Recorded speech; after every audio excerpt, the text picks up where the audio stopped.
your girl is currently lost in Taipei. I am on my way to find my friends at a biking trail near the Ximending area. Earlier, I thought I was taking the train, but I ended up going to a bus station, which I don't really know how to operate. I can't really read, but thank goodness I have Google Maps and Google Translate. I figured maybe walking there is better and faster and I won't get as lost. So I'll keep you posted. Hello? Yeah. I thought I was taking the line, but then I got there and it was the bus station. So I was like, okay. I guess I'm gonna walk there instead. Okay, I'll see you there. Bye.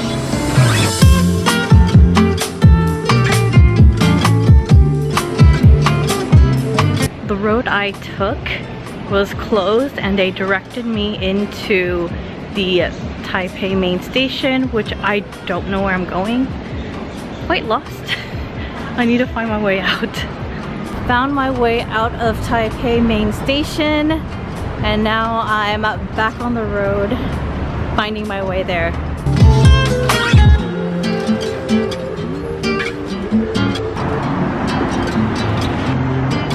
After 30-ish minutes. After getting lost for nearly an hour, I have finally reached the bike rental shop located by the wharf. Here you can rent out bicycles by the hour and they have package deals if you rent out more than one bike. I think I want one with a basket so I can put my bags in. Yeah, I think I need a basket too. Maybe this one? The four of us picked out our bikes and off to riding we go. Now, your girl haven't ridden a bike in years and so I find myself swaying left and right a lot and so it looked so funny, whereas my friends are frequent riders and so they make it look super easy and super elegant. Anyhow, I was low-key kind of glad that I got lost because by the time we started biking, it was golden hour and so you get that majestic view right before the sunset and I was so at peace with myself. The weather is perfect, it's not too hot and we got our exercises in. I would love to come back to Taiwan one day and do this again. The entire bike ride was about 10 miles, which for someone who hasn't biked in a long time, it's a decent distance. And what's cool is that you get this magical view of the Taipei skyline as the sun is about to fully set. After returning our bike rentals, we checked out the wharf nearby, which has many food stalls and vendors selling fusion foods and beverages. Pizzas, Taiwanese fusion chicken strips, beer, boba tea, and more. And there were a lot of seatings above the stalls for people to hang out, and I noticed there were a lot of millennials and Gen Zs there. We got dinner at a conveyor belt sushi place located inside a Carrefour market afterwards. Each plate of sushi was priced at 30 NTD, which is a little less than 1 USD. That is so cheap, you guys. Okay, I'll show you how to make a green tea. Here at the tea bag. And then it's hot, be careful. You just have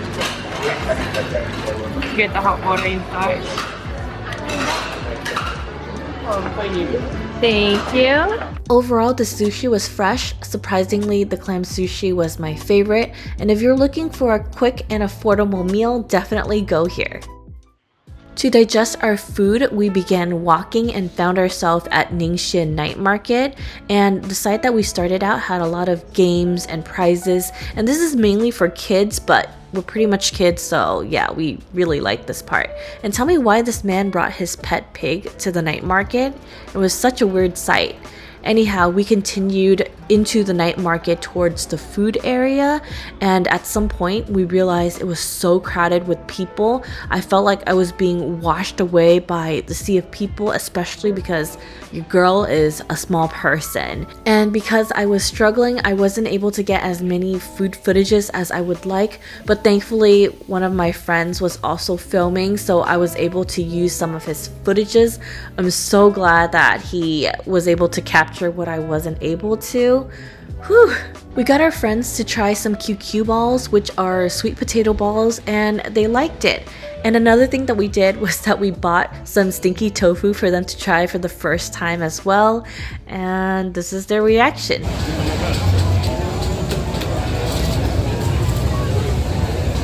He's like, there's something funky going on here. Today I am by the sea and I'm super excited because I'm about to go into a seafood market where you can buy your live seafood, and then nearby there's a restaurant and then they will cook for you. So let's go inside into the seafood market. Inside the seafood market were a lot of different stalls where people were selling their own variety of seafood. There were lobsters, crabs, fish, oysters, clams, abalone, and even some seafood that I was not very familiar with. And also, can we mention how creepy and weird squids and octopus look? I honestly feel like they look like aliens to me. These are our haul of seafood all bagged up here, and now we're gonna go to the restaurant. Yeah, Why are you out of breath? it's hot. A little bit down the road from the seafood market is Mei Mei, which is more of a cooking service. You bring the seafood that you purchase over and they'll cook it for you for a fee. You can tell them how you would like your seafood to be cooked. You can ask them to stir fry or braise, boiled, steam, however you would like to, and they'll do it for you. And what's great is that the seafood is fresh and you don't have to cook it yourself.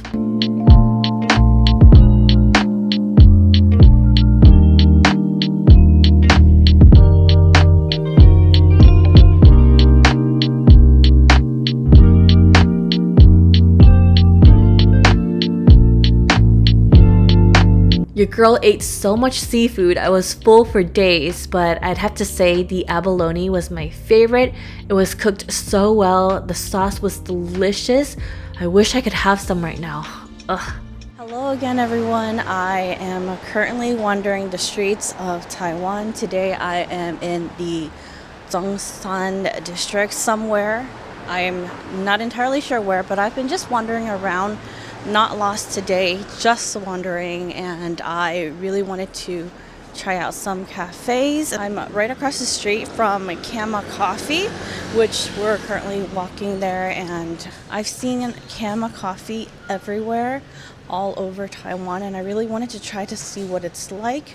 So let's head on into Kama Coffee.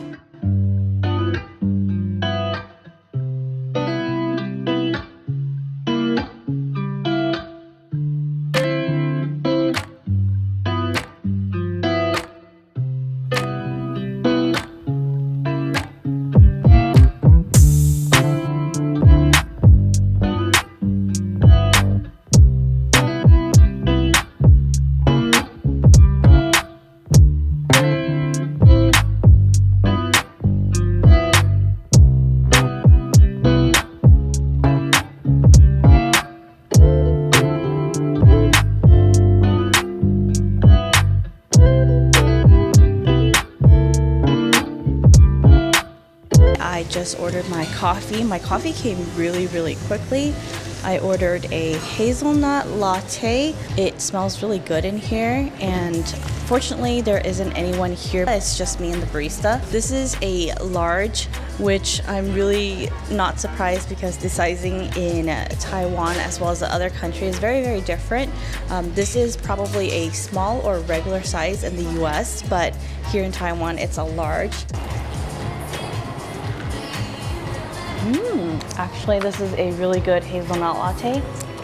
I am really impressed. Kama Coffee. This is actually one of the better coffees that I've had here in Taiwan. Coffee here isn't very strong. It's usually on the lighter side for me, but I would have to say this is slightly strong for some of the coffees that I've had here in Taiwan. It's actually really delicious. It's not too sweet and just a good amount of caffeine. What's interesting is that 4 years ago when I was here in Taiwan, I didn't see a ton of cafes. There are a couple. I've seen Kama and I've seen Mr. Brown and Louisa, but recently I've seen a lot more cafes popping up, and I feel like the culture here, like the cafe culture, has been expanding. So I'm really happy about that, and I can't wait for maybe in the future to come back to Taiwan and go cafe hopping. It is definitely winter season, and I was very fortunate because they have a lot of Christmas decor around the shops, around the cafes, which I'm so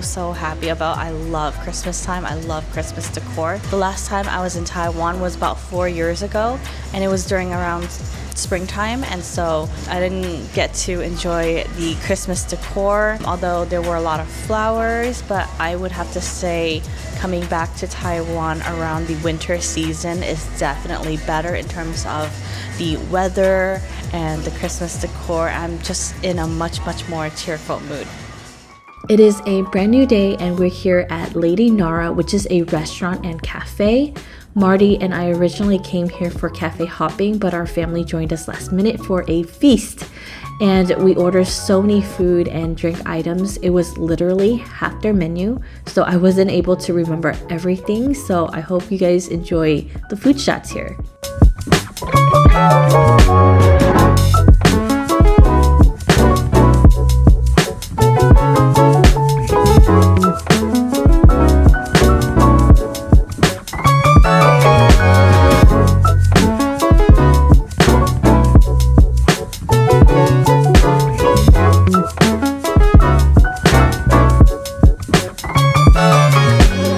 You guys, the food and drinks at Lady Nara were delicious. I enjoyed a majority of their dishes and was hoping to come back a different day for their afternoon tea, which you have to reserve seats in advance via online, over the phone, or in person. Their tea sets are priced at around 15 USD per person, but it comes with a beverage, savory food, as well as sweet treats. I was really looking forward to it, but unfortunately they were completely booked. Well, I guess I'll have to come back during my next trip to Taiwan. Later that night, my family and I went to Shilin Night Market to shop around and check out the food stalls for a late night snack. The last time I was here was about 4 years ago, so a lot has changed since then. My sister-in-law and her hubby ordered some rice sausages, which the guy was very fast at what he was doing. It was so amazing just to watch him. And he knew that I wanted some footages, so he was very accommodating into giving me that close-up shot, which I really appreciate. This guy really knows how to handle them sausages, and they're mighty fine sausages, if I do say so myself. Anyways, next up on the food list is stinky tofu, but it was a little bit disappointing since the tofu was overcooked. The flavor was there, just the tofu was too hard and too dry. And you know me, I have to get some QQ balls, which are sweet potato balls, whenever I come to the night market. They're so chewy and fun to eat, but not too sweet. Also, I didn't get footages of me buying the kumquat drink, but if you like lemonade and citrus flavors, you have to try this food cart that sells kumquat lemonade. It was so refreshing.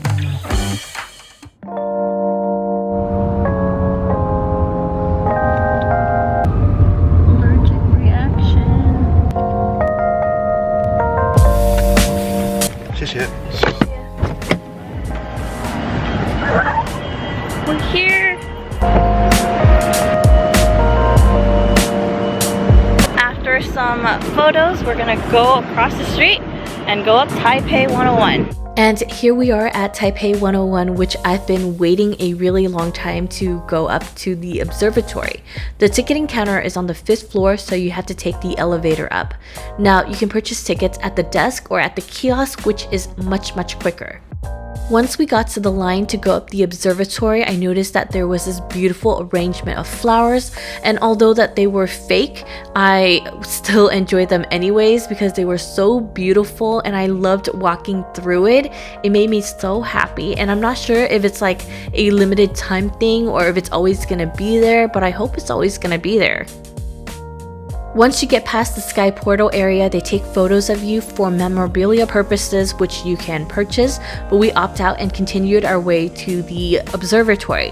Now, the elevator ride was so fast, from the 5th floor to the 89th floor, it only took 37 seconds. We've arrived at the 89th floor of Taipei 101, and the view is stunning in here. Let me show you guys around. As soon as we got to the windows, we realized that the sun is setting, so we made our way to the stairs to get to the sky deck quickly. Going up the stairs. My first floor. Oh, sunset looks so good.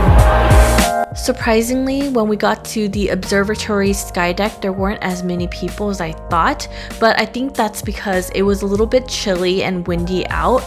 But when you get a view like this, everything is worth it. And even though your girl has a fear of heights, I did it, and if I can do it, you definitely can too. You also have a fear of heights. So pretty, so windy, but actually feels really good. I found out that you can go higher up in Taipei 101, but you have to purchase tickets for that. Anyways, back into the building, and we found this place with a miniature model of the Taipei 101 building with the surrounding area, which looks so cool. And they have so much information for you, such as like the New Year countdown, which I would love to be there during New Year. I wanted to take you back to the 89th floor where they have a ton of stations or sets for you to take photos at. They decorated each one so uniquely and just so thoughtfully for just the sake of photos, and some of them look really cool. I definitely partake in a lot of them because it was so much fun. Like, where else are you gonna find this? If you go up the Empire State Building or even the Seattle Space Needle, you don't have this. They don't have that for you, but here you get that, and it's so whimsical and just so like out of this world.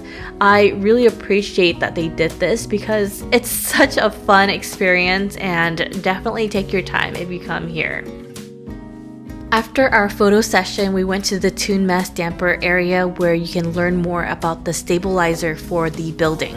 Again, your girl has a fear of heights, but I did this for you guys. It was terrifying, but I did this for you because yeah, that's how much I love you. And if you're into science and facts, I got you. I recorded this for you to learn more about the tune mass damper.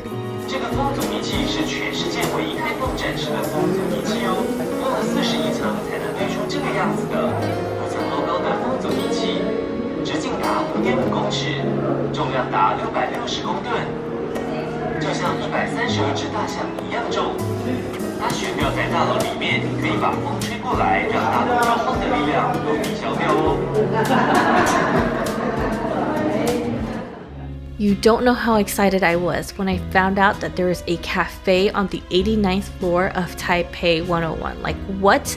I can drink coffee here? Well, yeah, you can. You can purchase coffee or tea, and they also have a lot of different desserts for you. They have a variety of cakes, so many different flavors, and they all look so delicious. And did I mention that they have boba milk tea here? Yeah, they do. We're currently at the Des Cafe D Cafe. I hope I'm pronouncing it correctly. We ordered an Earl Grey cake as well as some boba milk tea, which I think is really, really delicious. The star of the drink is definitely the boba. The milk tea is actually not bad, although I do wish that the tea is a little bit more fragrant or more strong in this milk tea, but the milk tea isn't bad. However, the boba is actually really, really soft, sweet, and just very, very chewy. And overall, this is probably the best boba I've had here in Taiwan, which at a cafe inside Taipei 101. Definitely give this boba milk tea a try if you're ever here. As for cake, originally I wanted a coffee or a matcha cake, but Earl Grey is definitely a good option. I believe this is a macadamia nut, and then they have the dark chocolate piece. This is just the paper. The Earl Grey cake looks really, really good. I'm gonna peel this open. It's like falling apart. It's so soft. Peeking in.